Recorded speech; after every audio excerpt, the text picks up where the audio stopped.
Welcome to the Word of the Week. I know that you're devastated, and so am I, at the assassination and the killing of Charlie Kirk. I just want everyone to know, I want his family to know, and I don't know if this will ever reach them, that we absolutely stand with his family. We stand with Turning Point USA. We believe the message that the Lord was delivering through Charlie Kirk. You know, the people that conspired to assassinate Charlie Kirk, they thought that they were going to blow out a candle. They thought that that flame was going to be extinguished. But what they didn't know is they were actually pouring gas on an inferno that is no longer one man. Now it's a movement. You just had ignited a movement across the world. So you thought that you were shutting one man up. All you did is you ignited a movement. You know, the Bible talks about that. The Bible says that if the people that sent Jesus to the cross would have known what his death was going to do for us, they would have never sent him to the cross. They would never sentenced him to death. So in Jesus' death is when the movement came, is when the church ignited and we were set free. And now, through the death of Charlie Kirk, you see a movement happen. It is unfortunate that his wife is without her husband and his children are without their father. No one ever wanted that. That is just, it's sickening to even know that they would do something like that. But what God did is he's going to use what the enemy meant for evil, and he is going to use it for his good. He is going to use it for his good. See, friends, I know what it's like when the enemy tries to take your voice. April 2nd of 2014, I was shot at Fort Hood military base. On that day, I took a .45 caliber through my throat. And I remember initially I didn't know, why I was being shot in the throat. Like, that bullet could have struck me anywhere.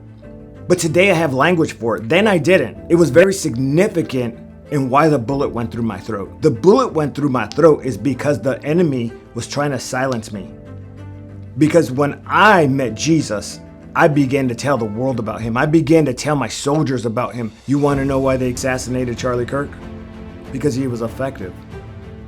And if you're effective, the enemy's going to try to take your voice. And on April 2nd, the enemy put a .45 caliber through my throat. And you know what it's done? It has only ignited my mission even more. As a matter of fact, I wasn't even looking to be an evangelist. I wasn't even looking to go into the ministry. I was a good Sunday and Wednesday churchgoer, but when I was shot and that bullet went through my throat, what the enemy meant for evil, God turned to good.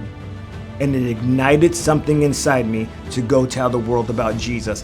And the sad part is, what the enemy doesn't know is that wasn't my goal before I was shot. But when the enemy shot me, it became my mission. It became my mission.